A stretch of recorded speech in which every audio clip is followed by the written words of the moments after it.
Assalamualaikum sahabat, berjumpa lagi kita pada pembahasan soal ilmu pengetahuan alam untuk kelas 7 SMP atau MTS ya sahabat ya. Kali ini kita masih membahas di bab 3, suhu, pemuaian, dan kalor. Ini halaman 107 ya sahabat ya. Kita lanjutkan di nomor 16.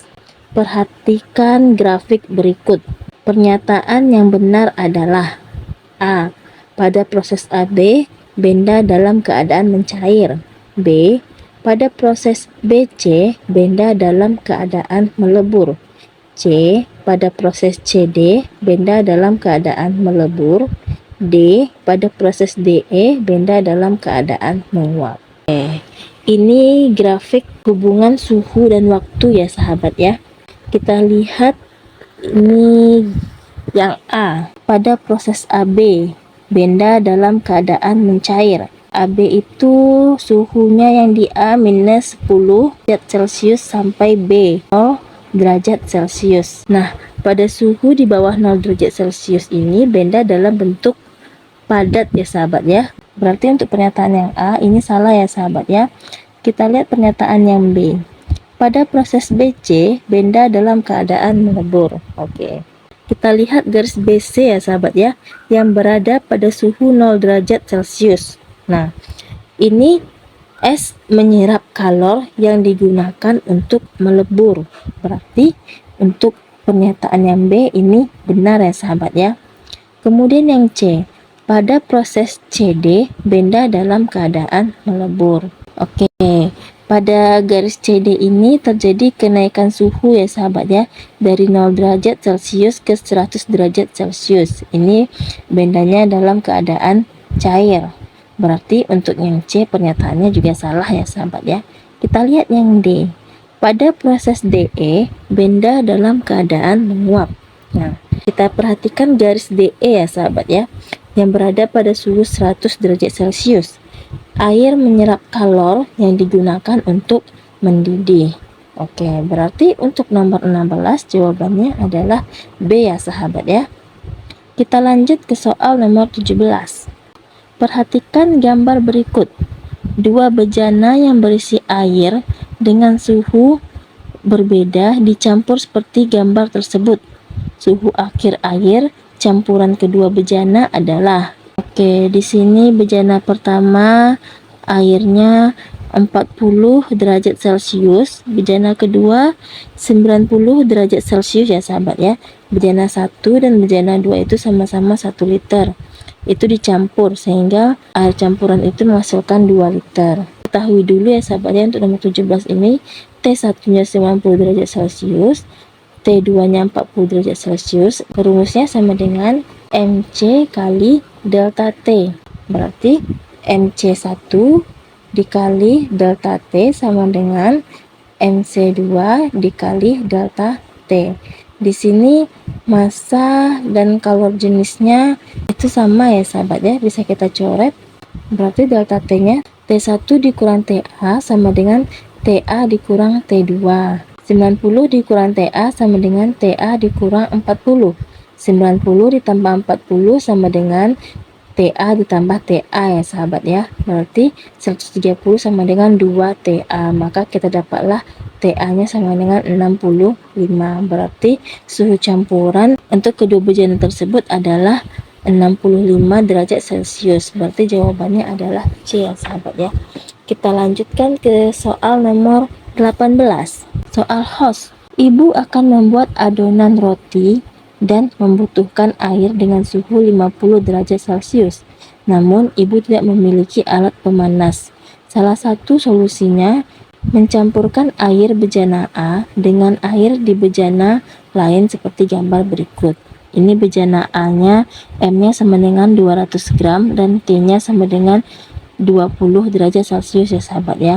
Air dalam bejana yang harus dicampurkan ke dalam bejana A agar menghasilkan suhu akhir yang dikehendaki itu adalah. Oke, di sini ada bejana P, bejana Q, bejana R, dan bejana S ya sahabat. Kita cari satu-satu dulu ya sahabat ya. Pertama kita cari bejana P, kita campurkan dengan bejana A. Berarti rumusnya Q lepas sama dengan Q terima. M1 C1 kali T1 kurang TA sama dengan M2 C2 kali TA dikurang T2. Ini C-nya bisa kita coret ya sahabat ya, karena itu nilainya sama. M-nya 400 gram dikali 65 dikurang TA sama dengan 200 dikali TA dikurang 20. 26.000 dikurang 400 TA sama dengan 200 TA dikurang 4.000. Kita pindahkan beruas dengan 26.000 ditambah 4.000 sama dengan 32.000 sama dengan 200 TA ditambah 400 TA. 30.000 sama dengan 200 TA ditambah 400 TA. 30.000 sama dengan 600 TA, maka TA-nya sama dengan 50 derajat Celcius. Oke, berarti untuk nomor 18 ini jawaban sudah dapat kita kunci, yaitu A ya sahabat ya. Kita lihat yang bejana Q, rumusnya masih sama, Q lepas sama dengan Q terima. Berarti M kali C kali delta T sama dengan M kali C kali delta T. 600 dikali C-nya kita coret ya sahabat ya. 70 dikurang TA sama dengan 200 dikali TA dikurang 20 derajat Celcius.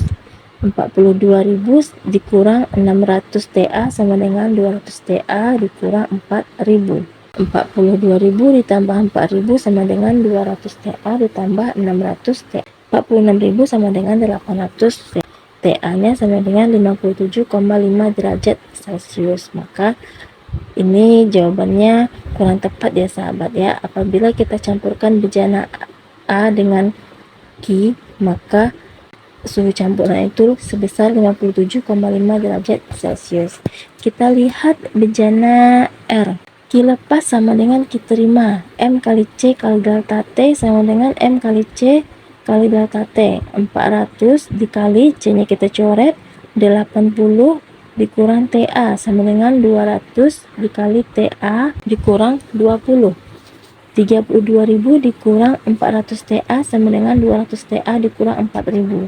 32.000 ditambah 4.000 sama dengan 200 TA tambah 400 TA. 36.000 sama dengan 600 TA.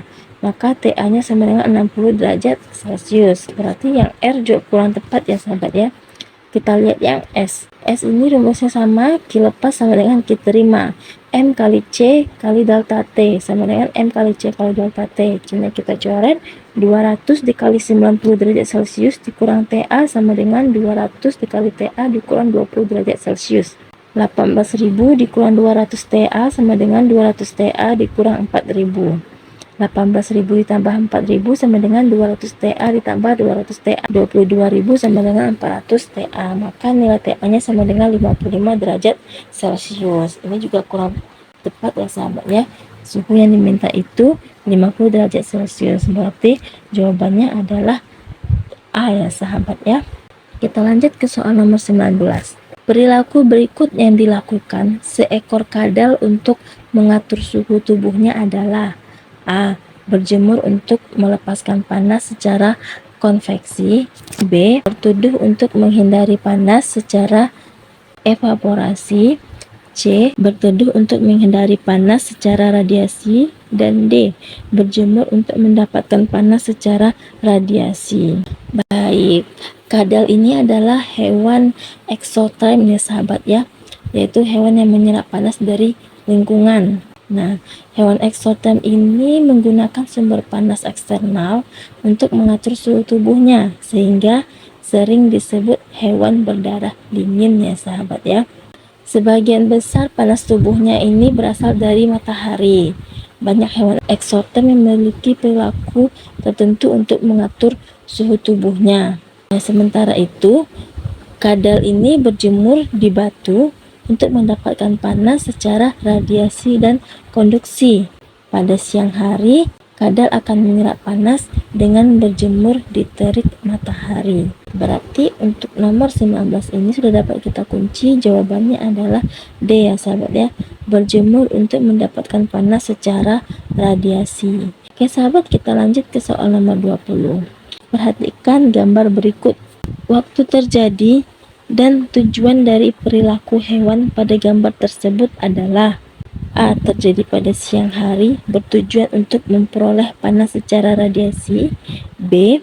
Terjadi pada siang hari, bertujuan untuk menjaga stabilitas suhu tubuh yang sangat panas.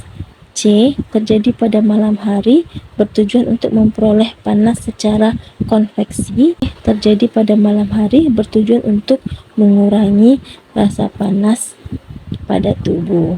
Oke, dari gambar ini bisa kita lihat sama-sama ya sahabat ya.